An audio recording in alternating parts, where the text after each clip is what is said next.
Assalamualaikum warahmatullahi wabarakatuh and good morning. My name is Muhammad Izan Zaharin bin Ismail, number matric 1220703. Today, I will be presenting my industry training experience at Sunda Associates.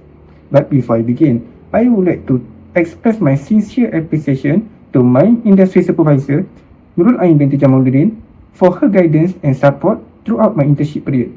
I would also like to thank Encik Hamdi Hakim Mudassir, my university supervisor, for his assistance and guidance throughout my internship period. With that, I will proceed with the presentation. For today's presentation, I will cover several main areas, starting with the organization background, followed by the corporate vision and mission, and its service offering. Then, I will explain my industrial training activities, the critical issue I observe, the recommendation proposed, and finally, the conclusion. So, let us begin with the organization background. Sunda & Associates is a professional accounting firm that provides accounting and financial related service to various clients. The firm has been operating since 1988 and serves clients from Malaysia as well as overseas. During my internship, I was mainly exposed to the firm's external audit activities, which allowed me to understand how the firm serves different types of clients and manage audit engagement. Next, I will briefly introduce the organizational structure of the firm. The slide shows the organizational structure of Sunda & Associates. The firm consists of different levels of staff who work together to manage the firm's operation and audit engagement. As an intern, I work closely with the audit team and receive guidance from the senior member throughout my internship. Now, I will move to the corporate mission and vision. The firm vision and mission focus on becoming trusted guardian of financial integrity by guiding businesses and individuals towards sustainable prosperity through professionalism, ethical practices, and innovative financial solutions.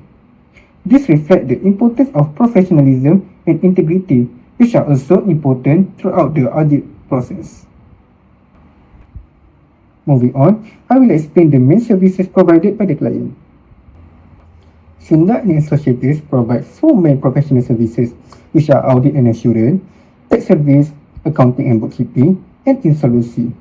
So, for the main area that I was exposed to during my industrial training was audit and assurance, where the firm provides the service such as statutory audit, review engagement, due diligence, forensic audit, and other related assurance services.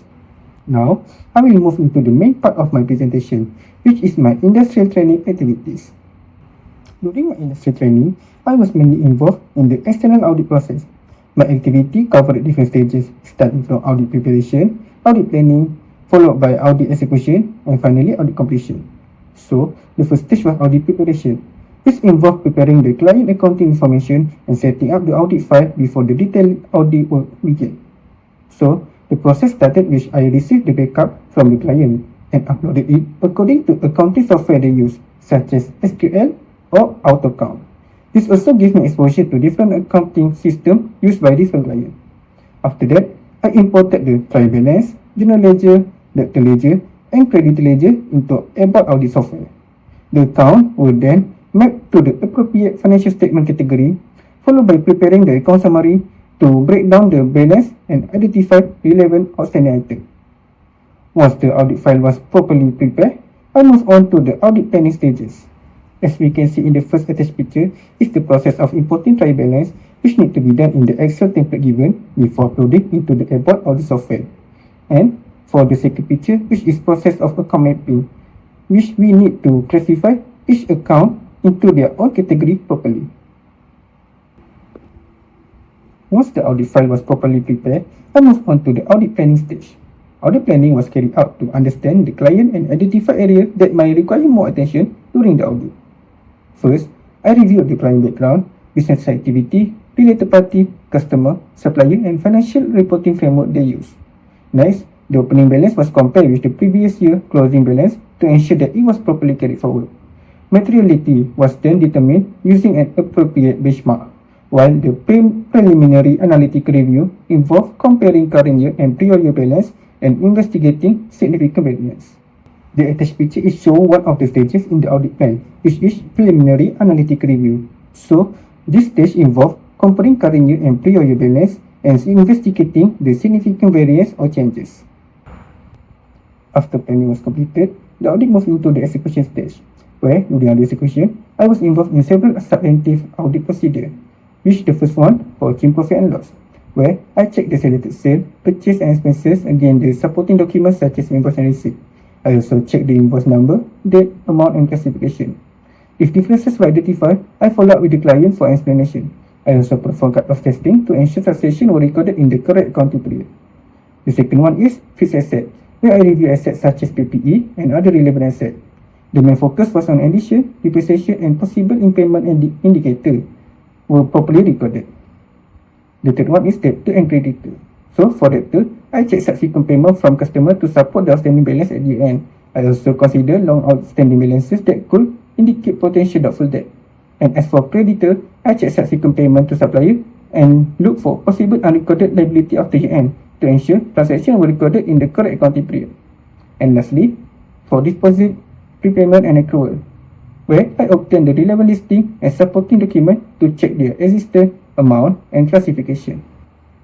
The attached picture is one of the stages in the audit execution, which is subsequent payment testing, where it is to check whether outstanding balances recorded at year end were actually settled after the reporting date. This provides evidence that the item is exists. Aside of working at the firm office, I also participated in audit fieldwork at client location. For example, I went with my supervisor to go to the client that provide healthcare and medical service at Kuala Lumpur, food processing company at Selayang, warehouse company at Shah Alam, and logistic and transportation company at Kota Kemuning. After completed the main audit testing, the engagement proceeded to audit completion. There were three main parts, which are manager review, final review, and report release. So for the manager review, the draft audit work and report were submitted to the manager for the review. If the manager raised any question, I needed to understand and explain the work performed. When necessary, additional testing or supporting document were obtained from the client before the audit could proceed to finalization. For the second part is final review, where it includes finalizing materiality, performing the final analytical review, considering fraud and going concern, and determining the appropriate audit opinion. And lastly, report release, where audit report were released after the necessary review and approval were completed. So, 4 copies were prepared, with 2 copies for client, 1 for the company secretary, and 1 retained in the permanent audit file or PAF. Cover letter and a release checklist were also prepared to complete the release process.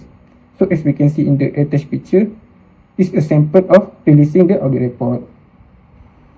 Now I will move to the critical issue that I observed during my internship at Sunda and Associates. During my industry training, I identified the critical issues that were relevant to the audit working environment. The first one is inadequate client documentation, where some clients, particularly the SME, did not always provide complete or well-organized supporting documents.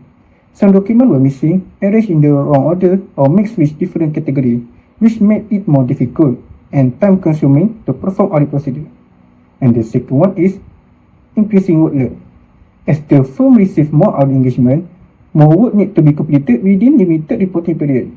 When the workload increases while the number of staff remains limited, it can create greater work pressure and a more stressful working environment. Now, we move into the several recommendations that can be considered to tackle the critical issue that I observed during my internship. For inadequate client documentation, the first recommendation is to conduct early document review, so missing or incomplete document can be identified before fieldwork begins. The second is to encourage digital record keeping, which can make document easier to organize, retrieve, and share with the audit teams. As for the second issue, which is increasing workload, the first recommendation is to strengthen manpower during peak period so that the workload can be distributed more evenly and effectively. And the second is to improve engagement scheduling by considering the workload, complexity, and reporting deadline of each engagement. This can help the team manage their time and workload more effectively. Now, we can move into the conclusion. Overall, my industry training provided valuable practical experience in external auditing.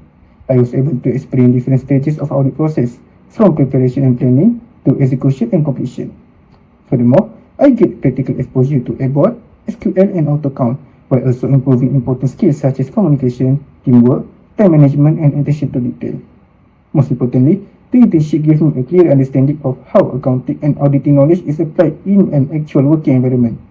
It also increased my confidence and helped me better understand the responsibility and challenges faced by the audit professionals. That concludes my presentation. Thank you very much for your time and attention.